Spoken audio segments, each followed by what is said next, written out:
family from Riyadh.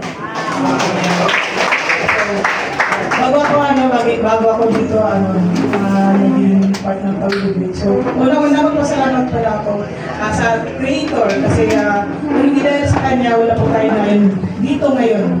Kung hindi dahil sa kanya, thankful kasi dito niya ako pinunta, dinala. Ayan. So, thank you kasi thank you sa aking CEO. Kasi kung hindi dahil sa kanya, wala po itong Tao Elevate. Hindi sa mga board of director na sobrang galing, sobrang sipag na hanggang ngayon, nag-ano pa rin sila ng mga bagong sistema. Yan. So, yun, lalo na sa pinaka-mentor sa namin Grand Alliance, si Mentor Jill, Lipuno, siya po yung sa Samarari. So, sobrang napaka-humble na mentor, sikat, sobrang busy, pero hands-on pa rin siya sa amin. Sa lahat ng mga marketers po, andyan po siya palagi. Kahit nasa ibang bansa, andyan pa rin siya para sa amin. So ayan, kay Mentor Patrick, so yun po munang pagdating ko dito, siya po yung nadatnan ko. So sobrang pasalamat kasi siya po yung sa amin dati. And then, sa bakit ako nandito ngayon, dahil po to sa Strauss family. Kay J. Michael Tawakan.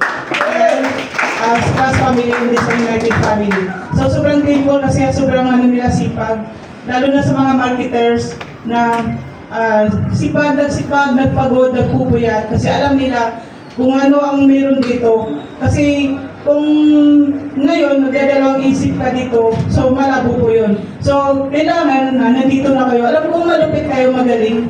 So, mga bata pa kayo, so napaka-advantage sa inyo kasi maaga naputasan nyo itong ganitong opportunity.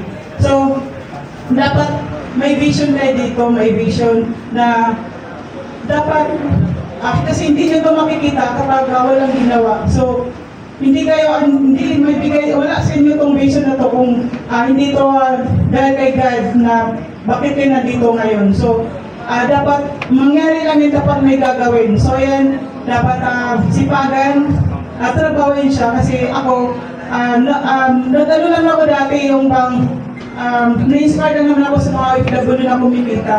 So ang tanong kasi, paano ko gagawin? Kasi unang-una mahihain talaga ako. Wala akong alam, kahit sa mga gadget, wala akong alam ano gumamit. Yung gumawa ng FB ko, kaibigan lang, hanggang natuklasan ko to. So, good news kasi yung pinapakilala ko sa isa sa nagagay talaga sa marketer ko, si Mentor Jam Asna Abdullah. Siya talaga yung una na nagagay sa amin kung paano gawin to. Kasi dati, sa previous company, doon talaga ako nagsimula, doon ko to sila nakilala. So hanggang sabi ko, kung saan si Mentor, kasama ko. So hanggang ngayon, kasama pa rin kami. Hanggang ngayon, andyan pa rin siya. Nanghihina man, dumating talaga sa time na kahit matagal ka na dito, manghihina ka kung kulang ka sa tiwala, yung bang sa emosyon mo, hindi mo pa makontrol. So, pero huwag ka lang talaga mag-quit. Kasi andito ka na. So, sipagan lang talaga yung sinasabi kanina sa mga bago kanina ni Nico. So, napakano yun, isa yun sa na batang bata pero naintindihan. Mahihain pero bakit kumita? Kasi sumunod lang. Ano lang sila kung anong sinabi ng kung anong ng upline, sumunod lang, disiplina. So yun, sa lahat naman, wala talaga tayong disiplina, nalapo po sa atin. Kung gusto talaga natin na maging successful, kung anong sistema, kung anong tinuturo sa atin, sundin natin. Bago na sa mga baguhan, normal na mapagod tayo, mapuyat, pero sa umpisa lang yan. Kasi ako dati, hindi na ako niniwala na ganito mangyari sa akin. Kasi dati, nangarap lang din ako.